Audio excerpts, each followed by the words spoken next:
Assista agora Agricultura Alto Vale. Patrocínio. Motobombas flutuantes. Tecnologia em captação e transporte de água. Olá, o programa Agricultura Alto Vale já está no ar. E nessa edição você vai ver: projeto de produção de híbridos de cebola aqui na região é aprovado em edital da FAPESC e vai receber recursos para a pesquisa. Você vai conhecer também o projeto que quer reduzir o uso de agrotóxicos nas culturas de brócolis e couve-flor. Vamos mostrar que o governo do estado dispensou a outorga para o uso de água por pequenas propriedades rurais. Foco de raiva equina é detectado no município de Lontras. Parceria entre governo do estado e cooperativas vai incentivar a produção de grãos. Inverno será seco e frio em Santa Catarina. E nós vamos falar também sobre a preservação ambiental e te mostrar que o programa Restaura Alto Vale está trazendo diversas vantagens para propriedades rurais daqui da região. O programa Agricultura Alto Vale já está no ar. Se aproxime no sofá e vem comigo.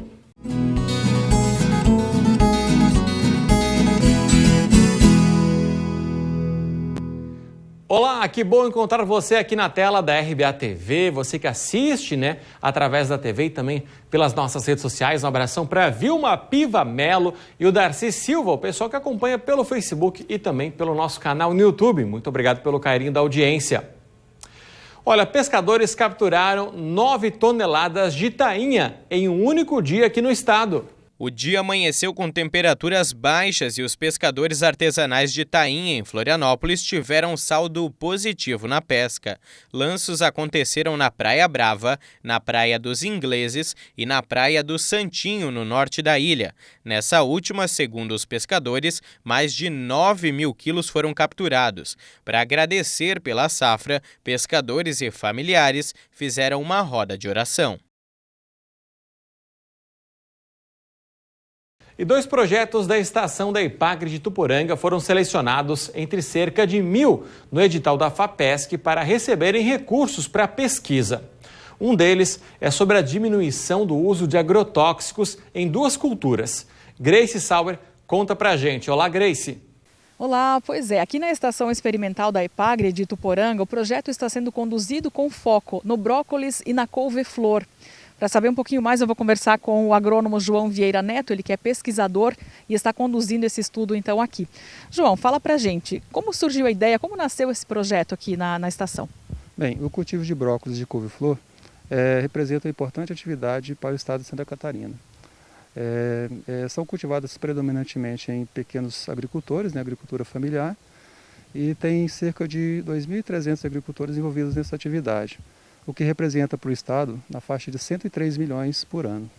E de que forma esse trabalho vem sendo conduzido? Você já começou em 2018, é isso? E está testando então os produtos para substituir os agrotóxicos. Tem tido sucesso? Como é que estão os trabalhos até aqui? Exatamente, os estudos começaram com o apoio de recursos próprios da Ipagre em 2018. E o objetivo é possibilitar o cultivo do brócolis e couve-flor no período de entre-safra, que é no período de verão. Nesse período é um período bastante desafiador para produzir, porque ocorre muita incidência de pragas e doenças devido às altas temperaturas e umidades. Desta forma, nos cultivos tradicionais se utiliza bastante agrotóxicos sintéticos, que deixam resíduos tanto na planta como no meio ambiente. Então a gente está propondo desenvolver esse trabalho com o objetivo de triar produtos alternativos, produtos com princípios ativos naturais, que não deixam resíduos no meio ambiente e nem oferecem risco para o agricultor e nem para o consumidor. E os estudos vão até 2023, porque nós conseguimos agora, através de edital universal da FAPESC, que é a Fundação de Amparo à Pesquisa e Inovação do Estado de Santa Catarina, recursos da faixa de R$40 mil para continuar com os estudos e continuar testando novas moléculas naturais para o controle de pragas e doenças que incidem sobre brócolis e couve-flor. E o estudo é conduzido então aqui na Estação Experimental, numa área de que tamanho, João? Quantas mudas foram plantadas para se chegar a uma conclusão? De que forma que está sendo conduzido isso? Sim, aqui nós fazemos um trabalho numa área um pouco menor, na faixa de 2.000 metros quadrados, onde são necessários avaliar diversos tratamentos, realizar várias medidas, que é um trabalho muito metódico, né? Mas, ao mesmo tempo, nós fazemos também acompanhamento de produtores aqui da região, produtores com sistemas de produção convencional e produtores também com agricultura orgânica e aqueles que pretendem também fazer um processo de transição, sair da agricultura convencional e ir para uma agricultura mais com uma pegada mais conservacionista, né? Para você ter uma ideia do impacto dos agrotóxicos na agricultura, na produção de hortaliças, se 10% dos produtores que trabalham com essas hortaliças aqui no estado de Santa Catarina migrarem para um sistema de uso de produtos alternativos ou produtos não residuais, deixarão de ser jogados na natureza ou de ser utilizados cerca de 18 toneladas de agrotóxicos por ano. Ok, João, muito obrigada então pela entrevista e sucesso no seu trabalho, viu?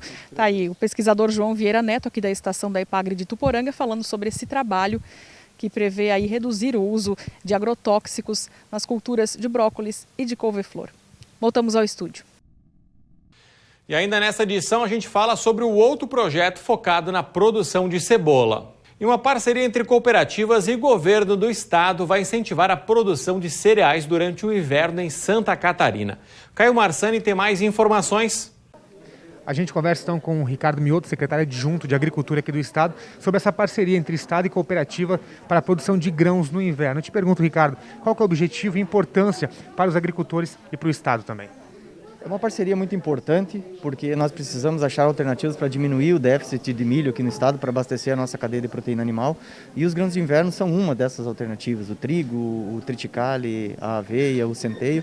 E aí a gente construiu essa política pública em parceria com as cooperativas para incentivar o produtor nesse período, ao invés dele só fazer a cobertura com a aveia, colocar nessa área uma cultura de inverno que pode ser colhida e ser comercializado esse grão. Então a gente tem um incentivo de R$ 250 por hectare, limitados a 10 hectares por produtor, para que o produtor faça esse cultivo e entregue esse cereal na cooperativa para que ele de fato seja transformado em ração. Então é uma política pública que visa minimizar o impacto do déficit de milho, mas também prover uma renda no período de entre safra agora, ou seja, no inverno, para o agricultor, para que ele tenha mais renda, mais qualidade de vida e mais riqueza, aí, produzindo mais riqueza na sua propriedade e ao mesmo tempo abastecendo a cadeia de proteína animal. Então seja um ganha-ganha aí que o estado está apostando em ser uma alternativa para minimizar o impacto da falta de milho aqui no estado.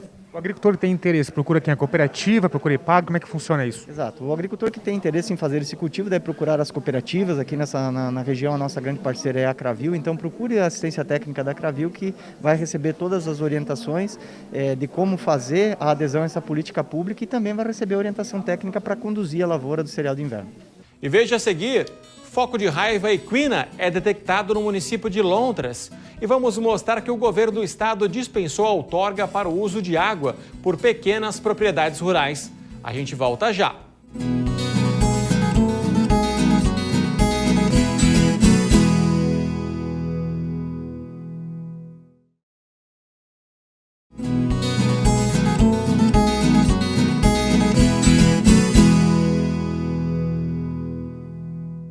E um foco de raiva equina foi detectado no município de Lontras. Exatamente. Para a gente falar então sobre esse caso, ter mais detalhes, eu estou aqui ao lado do César Augusto, que é médico veterinário da Cidasc, e a gente vai começar falando exatamente desse caso, né? Que foi diagnosticado em Lontras. Como é que foi isso, César? Isso, nós tivemos uma notificação de uma suspeita de uma síndrome neurológica, né? Um animal com sintomas de paralisia e dificuldade de locomoção. Era uma fêmea equina. E esse quadro evoluiu, né? Não teve sucesso ao tratamento e esse animal veio a óbito. Então, o produtor notificou a Cidasc diante dessa síndrome neurológica, né? Com esses sintomas, que são sintomas comuns da raiva, e a gente passou a investigar esse caso, colhendo o material. O médico veterinário responsável pelo município de Lontras colheu o material e enviou para laboratório oficial e o diagnóstico veio com laudo positivo para raiva equina. Isso é preocupante, né? Porque a raiva não é uma coisa que é comum aqui na nossa região, né? E constatar esse caso liga o alarme de vocês, né? Como é que a Cidasc age? Qual o procedimento nesse caso? A raiva ela é uma doença importante, é uma doença de notificação obrigatória. é uma doença viral aguda, né? Quando ela comete, o animal evolui para óbito, né? O animal vem morrer em virtude da raiva, então é uma doença grave. E o mais importante, ela é uma zoonose, essa é uma doença que pode passar do animal para o ser humano. Então, uma manipulação inadequada desse animal, fazer um exame sem usar os equipamentos de proteção por uma pessoa, por um leigo, né, que desconhece um pouco da doença ou da sintomatologia, a pessoa pode se contaminar e a doença pode ser fatal no ser humano também. Então, o que a SIDASC fez, né? A partir disso, alerta. Nós passamos a fazer várias reportagens nas rádios e tal, divulgar isso aí, para que os produtores vacinem os animais, né? Nós tivemos um caso de raiva em equino, mas isso aí pode acometer bovinos e as outras espécies, né, de animais suscetíveis. Então, é importante se realizar a vacinação desses animais, né, por qualquer produtor, independente de... Nós temos o caso aqui na região de Lontra, mas a vacinação, ela independente do local do estado, ela é imprescindível, né? Ela não é obrigatória, mas é o único meio de evitar, né? E caso algum produtor tenha algum animal apresentando que sintomas, ele deve ligar o alarme de que pode ser a raiva? Essa é uma pergunta muito importante e é bom a gente deixar bem claro. Todo produtor que ele tiver animais com uma sintomatologia nervosa, o que é essa sintomatologia nervosa? Animais que têm dificuldade de locomoção, animais que têm sinais de paralisia, né? Animais que vêm a deitar e não conseguem levantar, algum comportamento diferente, e sem sucesso de tratamento, comunique ao médico veterinário da SIDASC do seu município, que é responsável por atender aquele local ali, para que a gente faça uma investigação e acompanhe o desenvolvimento desse caso clínico e talvez, se o animal vir a óbito, a gente colher o material. Por quê? Que isso é importante. Não tem custo nenhum para o produtor. Ele notificou a gente, nós conseguimos, né, investigar isso aí, ter um diagnóstico definitivo que vai esclarecer todo o caso. Só para a gente reforçar a importância disso, é uma doença grave, como você disse, fatal, e importantíssimo destacar com bastante clareza que pode ser transmitida para humanos, então é muito perigoso que a gente acabe tendo um surto, né? Não é uma coisa que seria boa para o Vale, né? Isso. E eu quero relembrar o que você falou, a vacinação. O produtor reluta em vacinar, muitas vezes ele só adota a prática da vacinação após ele perder um ou vários animais. Isso a gente vê na prática, e é uma vacina extremamente barata, de fácil acesso e compra junto às casas agropecuárias, e o produtor está prevenindo o rebanho e a sua saúde também. Muito obrigada, né, César? Algumas informações aí, então, a respeito da raiva enquanto doença e também da importância de estar cuidando aí de todos os animais que podem ter essa doença. Voltamos ao estúdio. E o governo de Santa Catarina dispensou a outorga para o uso de água por pequenas propriedades rurais do estado.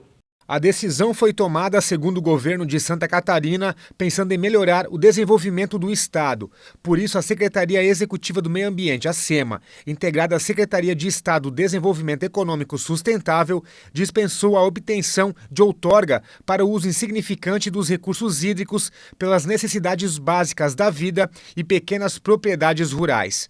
Essa resolução também instituiu a quantidade de litros que pode ser considerada como uso insignificante de água, como captações ou derivações de água superficial de vazão igual ou inferior a 1 metro cúbico por hora, também até 1.000 metros cúbicos por mês para a bacia do rio Itajaí, e ainda as captações ou derivações de água subterrânea inferiores a 5 metros cúbicos por dia. Além disso, quando os moradores do estado necessitarem realizar o pedido da dispensa de outorga, o mesmo precisará apresentar um documento que comprove o tamanho da propriedade, ou seja, imóveis de até 80 hectares. Todas as propriedades que se enquadram no uso considerado insignificante precisam realizar um cadastro junto ao Sistema de Outorga de Água de Santa Catarina. Logo que inseridos os dados, os usuários receberão um comprovante de cadastro do uso da água, contendo um link, assim como um código QR Code, para a validação do processo. E falando em água, vamos saber o que indica a previsão do tempo para os próximos dias. Nesses próximos meses, junho, julho, agosto, ainda teremos a influência de uma laninha muito fraca. Ela perde forças e passa a ter uma condição de neutralidade. Mesmo assim, continuamos com esta condição de pouca chuva, de praticamente chuva muito abaixo do que seria esperado para esta época do ano em todo o estado. Principalmente nas áreas do oeste, onde há uma situação bem crítica por conta dessa escassez de chuvas, que tende a se agravar e bastante. Esses dias mais secos, aí, pela falta de nebulosidade e até chuva, propicia aí que as temperaturas fiquem mais baixas no período da madrugada, amanhecer, mas porém durante as tardes, alguns dias podem ser um pouco mais quentes, mais aquecidos, dando uma característica para este ano de grande amplitude térmica, variação diária entre a mínima e a máxima, e também com uma maior chance de ocorrência de geadas. Isso já tivemos uma amostra agora nesse começo de outono, durante boa parte deste mês de maio, em que tivemos uma frequência bem grande de temperaturas baixas, negativas, e isso aí se repete durante os meses de junho, principalmente em julho. Mas também não dá para descartar a possibilidade do fenômeno neve, que este ano, por conta do frio, tem mais chances de acontecer. E daqui a pouco, projeto de produção de híbridos de cebola aqui na região é aprovado em edital da FAPESC e vai receber recursos para pesquisa. O intervalo é curto, a gente volta já já.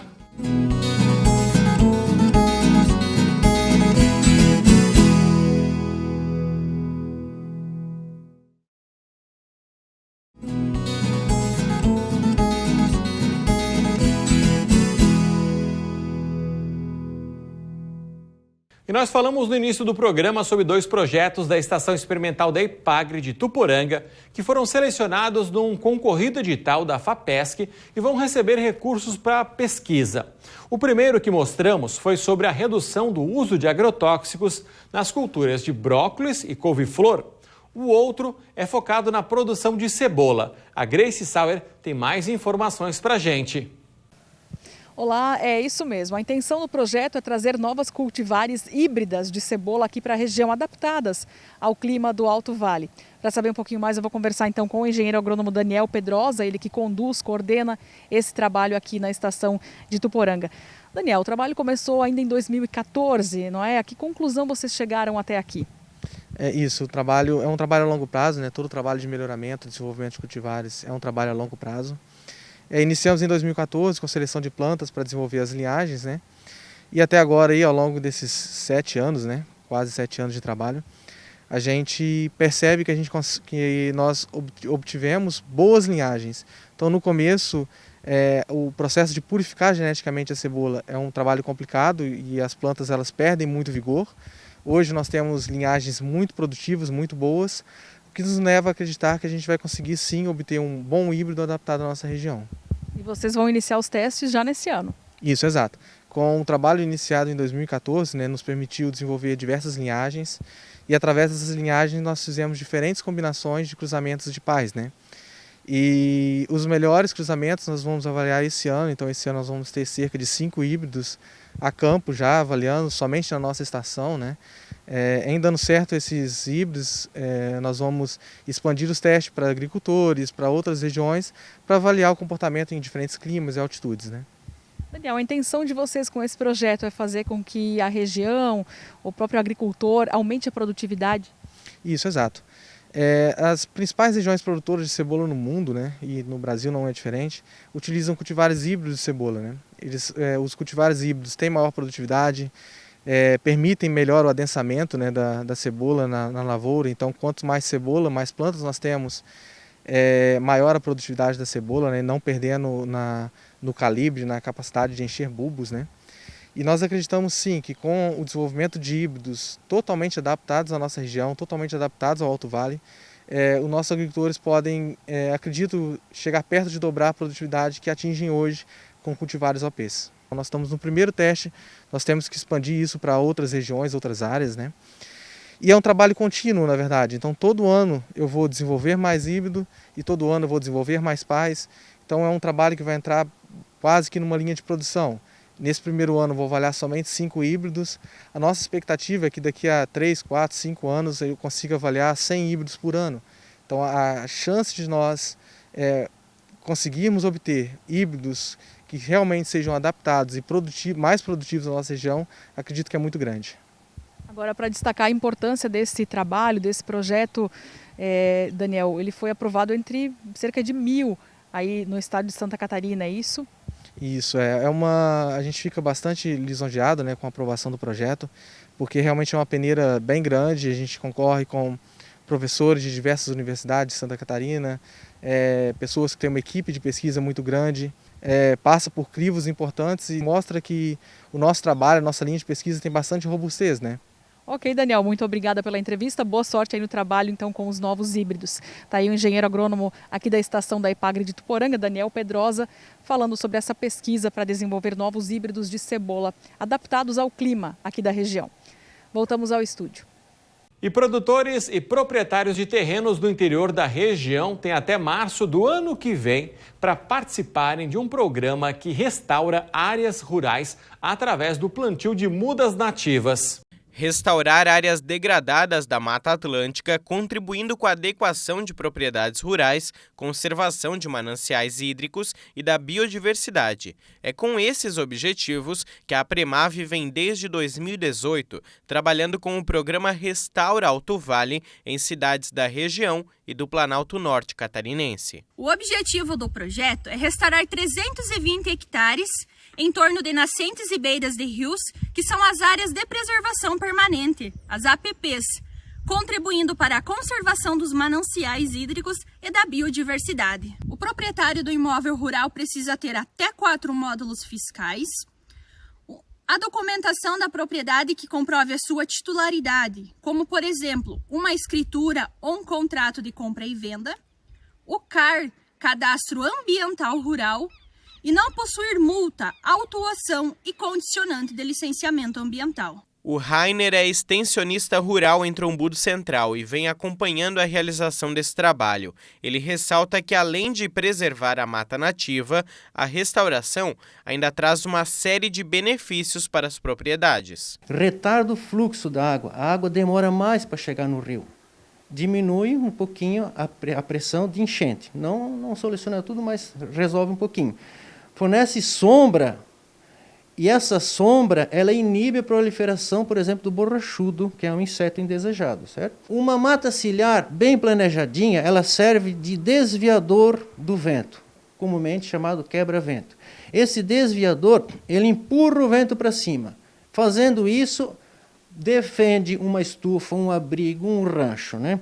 E não são só os produtores rurais que podem aderir ao projeto. Quem tem sítio, quem tem fazendas, desde pequena escala até grande escala, deve estar se preocupando, além de ser uma questão exigida por lei, a recuperação. O cadastro ambiental feito, né, vai ter que ter o plano de recuperação ambiental. Neste vai ser incluído a recuperação de mata ciliar. A Premave tem mudas para isso, tem um projeto grande, né?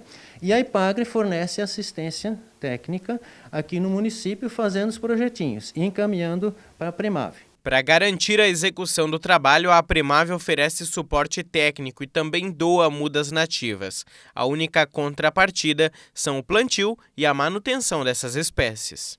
As mudas são produzidas em um novo sistema biodegradável, o Elepote, que não precisa retirar a embalagem na hora de plantar a muda, proporcionando assim um melhor desenvolvimento da muda e gerando menos resíduos. Doamos também parte do arame quando necessário isolar a área. Disponibilizamos o projeto técnico e realizamos o monitoramento. Aqui em Trombudo Central já foram criadas 2 áreas de preservação permanente em propriedades privadas através do programa. Mas a expectativa é que, se mais pessoas aderirem ao projeto, isso possa causar interferências até mesmo no clima da região. Pode ter interferência na questão da chuva. Há mais evaporação da água, então tem mais umidade no ar, mais núcleos de condensação para a chuva e chove um pouquinho mais.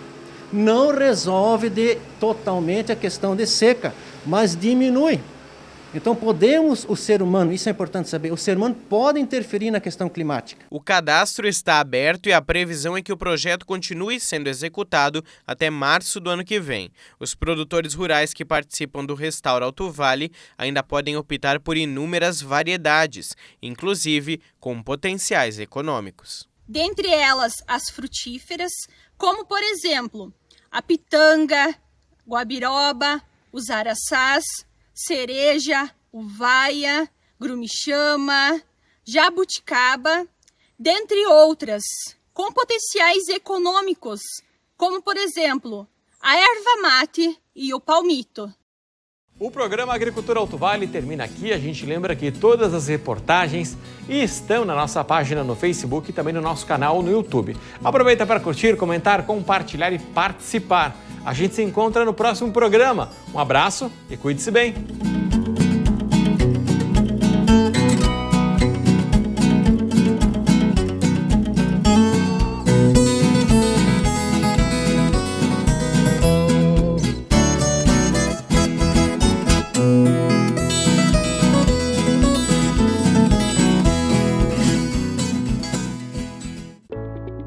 Você assistiu Agricultura Alto Vale. Patrocínio: Motobombas flutuantes. Tecnologia em captação e transporte de água.